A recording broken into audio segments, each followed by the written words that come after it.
안녕하세요. 소아청소년과 전문의 하종입니다. 최근 유산균을 먹이는 부모들이 엄청나게 많아졌습니다. 요즘 아기를 키우는 부모들은 무슨 소린가 하시겠지만 불과 몇 년 전만 해도 대부분의 부모들은 아이에게 알로에를 먹였고 그전에는 한동안 크로렐라도 많이들 먹였더랬습니다. 그때는 그거 안 먹으면 큰일 날 것처럼 이야기들 했는데 이제는 그런 거 먹이는 부모는 보기도 힘들어졌습니다. 요즘은 유산균을 주로 먹이는 것 같습니다. 아무튼 오늘은 많은 부모들이 물어보고 실제로도 많이 먹이고 있는 유산균에 대한 이야기입니다. 유산균에 대한 일반적인 상식과 유산균을 먹여야 하나 고민하시는 부모들을 위한 이야기와 그리고 유산균을 먹여서는 안 되는 경우 등에 대해서 상세하게 말씀을 드리겠습니다.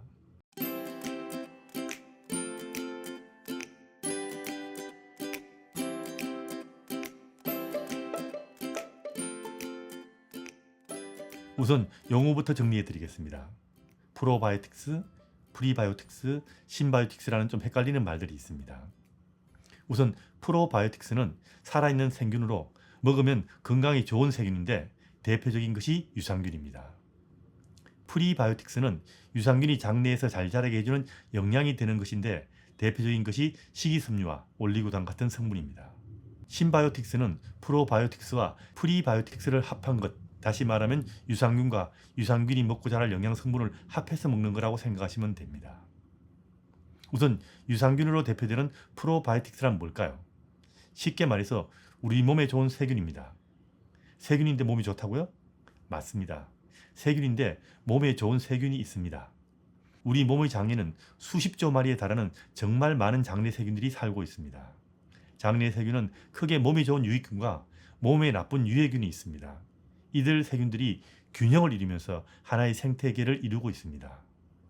유익균이 많은 쪽으로 장내 생태계가 균형을 이루면 건강이 좋은 거고요. 유해균이 많은 쪽으로 균형을 이루면 건강이 나빠질 수 있습니다. 그럼 장내 세균이라는 것이 꼭 필요한가요? 네, 꼭 필요합니다. 특히 장내 유익균은 우리가 먹는 음식의 소화를 도와주고요. 우리 몸에 필요한 각종 영양성분을 만들어주고 면역에도 도움이 됩니다. 그리고 나쁜 세균의 정식을 막아줘서 질병 예방 효과도 있습니다. 쉽게 이야기하면 유익균은 우리 몸과 일종의 공생관계나 마찬가지란 이야기입니다. 그럼 유산균을 먹는 이유는 뭘까요? 장 속에 유익균의 대표가 되는 것이 유산균인데 유산균을 많이 먹어서 장내 세균의 생태계에서 유익균의 비율이 높아지면 건강이 정진다라고 생각하는 것이 유산균 복용의 기본 개념입니다. 그럼 유산균을 반드시 먹어야만 유익균이 장내에서 자랄 수 있는 걸까요? 그건 아닙니다. 유산균을 따로 먹지 않고 우리 몸속에 있는 유산균을 키우는 것도 유산균을 먹는 것이나 마찬가지입니다. 간혹 유산균이란 것을 약이나 음식으로 먹어야만 장내에서 자랄 수 있는 특수한 세균이라고 생각하시는 부모도 있는데 그건 아닙니다. 유산균은 정상적으로 우리 몸에 살고 있는 세균으로 부모가 특별히 노력을 하지 않아도 어린 아기 때부터 아기의 장 속에서 저절로 자리 잡아 살아가고 있습니다. 먹을 것이 있으면 세균이 자라듯이 유산균 역시 아기가 먹는 음식을 영양 삼아 자라서 장내 세균의 생태계를 만들게 됩니다. 유산균이 좋아하는 음식을 많이 먹으면 유산균이 잘 자라서 유익균이 유해균보다 비율이 높아질 것이고 그럼 건강에 좋은 겁니다. 쉽게 이야기해서 유산균을 따로 먹지 않아도 유산균이 좋아하는 음식을 많이 먹으면 유산균도 많이 자란다는 겁니다. 그럼 유산균이 좋아하는 음식은 뭘까요? 첫 번째가 모유입니다. 모유를 먹으면 따로 유산균을 보충하지 않아도 유산균이 장내에서 잘 자라게 됩니다. 그래서 완무를 하지 않더라도 혼합수유라도 엄마가 모유를 먹일 수 있는 만큼 더 많이 그리고 더 오래 모유를 먹이는 것이 장내 유익균이 더 많은 장내 생태계를 만들 수 있는 겁니다. 그리고 이유식하면서 이유식 초기부터 오트밀이나 보리쌀 같은 잡곡과 현미도 초기부터 섞어서 먹이고 이파리 채소와 노란 채소와 과일도 골고루 충분히 먹이면 유산균이 잘 자랄 수 있는 장내 환경을 만들어줄 수 있게 됩니다. 올리고당이 좋으니 이거 먹을까 생각하시는 분도 있는데 아이들은 두 돌까지 이런 당을 먹이는 것은 권장하지 않습니다. 다행히도 이런 음식들이 다른 면에서도 건강식이니까 아기들을 위해서 건강한 음식을 먹이면 유산균도 잘 자란다는 이야기입니다. 그럼 아이나 어른들이 유산균을 먹으면 건강해질 수 있을까요? 저는 그렇게 생각하지는 않습니다. 현재까지 의학적 지침은 보통의 아이나 어른이 일상적으로 유산균을 먹어야 한다는 지침은 없습니다. 그리고 현재까지는 유산균을 먹으면 건강상 이익이 있을 거라는 의학적 연구가 많지만 유산균을 먹어야 건강이 현저하게 좋아질 거라는 결론을 본 적이 없고요. 그렇게 결론을 내린 전문가 단체도 없습니다. 쉽게 얘기하면 돈을 번다고 다 부자가 되는 것은 아니란 이야기입니다. 장내에는 수십조 마리에 달하는 엄청난 많은 수의 세균들이 나름대로 생태계의 균형을 이루고 있는데 100억 마리 정도의 유산균을 먹는다고 해서 장내 생태계에 특별한 변화가 생겨서 특별히 건강에 도움이 될 거라고는 기대하지 않는다는 말입니다. 그렇기 때문에 저는 아직까지는 유산균을 따로 먹는 것은 별로 권장하지 않고 저나 저희 집에서도 아직 유산균을 따로 먹지 않고 있습니다. 물론 유산균이 몸에 좋다는 것은 저도 동의하기 때문에 저는 유산균이 많은 요거트를 먹고요. 유산균이 좋아하고 우리 몸의 건강에도 좋은 잡곡과 견과류 그리고 채소와 과일을 많이 먹고 있습니다. 저는 이게 유산균을 따로 먹는 것보다 더 효과적이고 더 안전하다고 생각하고 있습니다. 유산균을 따로 먹이는 것보다 우리 몸속에 있는 유산균이 잘 자랄 수 있게 식습관을 조절하는 것이 유산균이라는 측면에서도 좋고 우리 몸의 전체적인 건강을 위해서도 더 좋다고 본다는 겁니다. 그리고 저는 실제로 그렇게 하고 있고요. 또 하나 음식 먹을 때 주의할 것은 유해균이 좋아하는 음식을 줄이라는 겁니다. 설탕 성분이 많은 음식이나 포화지방이 많은 음식이나 가공식품이나 첨가당이 많은 탄산 음료를 많이 먹으면 장내에서 유해균이 많이 자랄 수 있게 되는데 이런 음식을 많이 먹으면 유산균을 많이 먹어도 별 소용이 없다는 겁니다. 한마디로 요약하면 좋은 식습관은 좋은 세균을 많이 만들게 되고 나쁜 식습관은 나쁜 세균을 많이 만들게 된다는 겁니다. 이것만 잘해도 유산균 먹는 것 이상으로 건강에 효과적일 거라고 저는 생각합니다. 전문가 단체들은 유산균에 대해서 어떻게 권고하고 있을까요? 미국 소아과학회의 유산균 사용에 대한 입장은 다음과 같습니다. 많은 사람들이 유산균을 우리 몸에 좋은 균이라 생각하고 장에 좋다고 생각한다.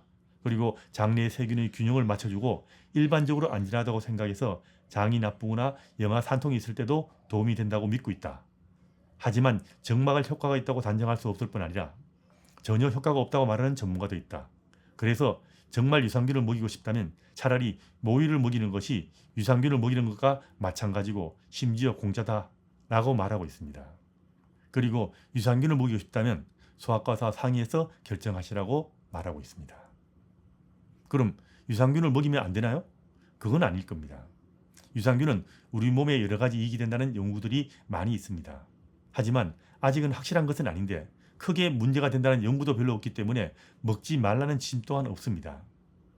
유산균을 먹일까 고민할 때는 효과와 안전성 이 두 가지는 한번 꼭 염두에 두셔야 합니다. 우선 효과 문제입니다. 유산균을 먹으면 얻을 수 있는 효과에 대해서는 영국의 국가기구와 미국 소아과학회에서 말하는 의학적 근거를 바탕으로 말씀을 드립니다. 유산균이 좋다는 이야기는 참 많습니다. 그런데 의학적으로는 부모들이 생각하는 것과는 좀 온도 차이가 있습니다. 다들 동의하는 것은 항생제 사용할 때 생기는 설사와 과민성 대장 같은 경우에 좀 도움이 된다는 연구들이 있습니다. 그런데 많은 사람들이 기대하는 유산균의 건강상 효과는 상당 부분이 아직은 근거가 확실하지 않다는 겁니다. 아토피성 피부염을 좋아지게 만든다는 것도 영국의 국가기구인 NHS는 근거가 없다라고 말하고 있고요. 유산균을 먹으면 영아산통이 좋아진다는 이야기는 전문가들이 가장 신뢰하고 있는 코크란 리뷰에서 2019년에 아예 의학적 근거가 없다고 딱 잘라 말하고 있습니다. 게다가 황금보현을 보게 하려고 유산균을 먹이기도 하고 변비가 심하다고 유산균을 먹이던 부모도 있고 심지어 머리를 좋아지게 하려고 유산균을 먹이는 부모도 있는데 이건 좀 아니라고 봅니다. 그럴 필요도 없고요. 그 다음은 안전성 문제입니다. 유산균을 먹이는 것이 안전할까요? 유산균의 안전성에 대한 이야기를 할 때 가장 큰 문제는 효과에 대한 연구는 많지만 안전성에 대한 연구가 부족하다는 겁니다. 유산균은 살아있는 세균입니다. 현재로서는 보통의 건강한 아이들이 먹어서 문제가 될 것으로 생각하지는 않습니다. 하지만 유산균도 살아있는 세균이기 때문에 이런 세균들이 모든 사람에게 항상 안전할 것이라고는 아무도 장담하지 못하는 것이 현실입니다.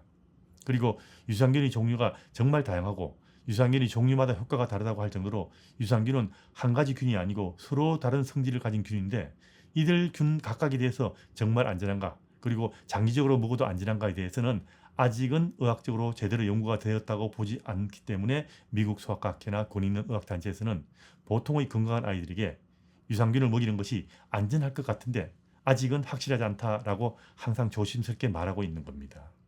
그리고 만일 유산균을 먹이기를 원하신다면 이 문제에 대해서 소아과와서 상담하시고 결정하시는 것이 좋습니다. 그리고 많은 회사들이 유산균을 만드는데 효과와 부작용을 제대로 검증한 것이 그렇게 많지 않기 때문에 유산균을 따로 먹일 경우는 가능하면 신뢰할 수 있는 회사의 것을 추천받고 선택하시는 것이 좋습니다. 그리고 이건 정말 중요한 건데요. 유산균을 먹여서는 안 되는 경우는 꼭 알아두셔야 합니다. 우선 미숙아에게 유산균을 먹이는 것은 일반적으로 권장하지 않습니다. 유산균을 먹이면 미숙아에게 도움이 된다는 연구도 있지만 미국 수학학회는 2021년 미숙아에게 일률적으로 그리고 일상적으로 유산균을 사용하지 말라고 권고하고 있습니다. 그리고 아직 면역이 약한 어린 아기들도 특별한 이유가 없다면 유산균 먹이는 것을 신중하게 생각하는 것이 좋다고 저는 생각합니다.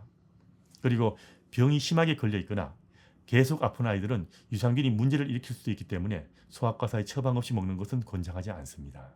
특히 장에 문제가 심한 경우는 유산균 역시 장에 문제를 일으킬 수 있기 때문에 함부로 먹지 않는 것이 좋고요.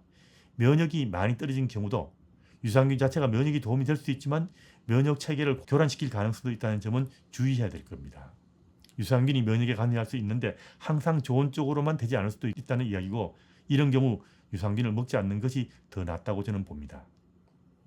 심각한 문제가 생기는 경우는 별로 없지만 전혀 없지는 않기 때문에 무작정 먹이지 말라는 겁니다. 그리고 먹여서 피부 발진이나 설사를 하는 등의 알레르기 반응이 나타나는 경우는 먹지 않는 것이 안전하다고 생각합니다. 유산균을 따로 먹이는 것, 저는 별로 권장하지 않습니다. 하지만 유산균 절대 먹이지 말라는 건 아닙니다. 아직은 명확한 의학적 가이드라인이 없기 때문에 보통의 아이들에게 일상적으로 유산균을 따로 먹이는 것은 권장하지 않는다는 말입니다. 먹는 유산균의 효과에 대한 연구들이 일관성이 없고 안전에 대해서는 충분한 연구가 되지 않았다고 보는 전문가들이 많기 때문에 이 점은 다들 조심스러워하는 겁니다. 그래서 가능하면 유산균은 요거트 같은 음식으로 먹는 것이 좋고 장내에 세균이 잘 자랄 수 있게 잡곡과 채소를 많이 먹는 좋은 식습관을 유지하는 것이 유산균을 따로 먹이는 것보다 더 좋다고 저는 생각합니다. 다음 유산균의 영상에서는 아이들에게 유산균 먹이기를 결정하신 부모들을 위해서 유산균을 선택할 때 주의사항과 먹는 방법 그리고 먹을 때의 주의사항에 대해서 말씀을 드리겠습니다.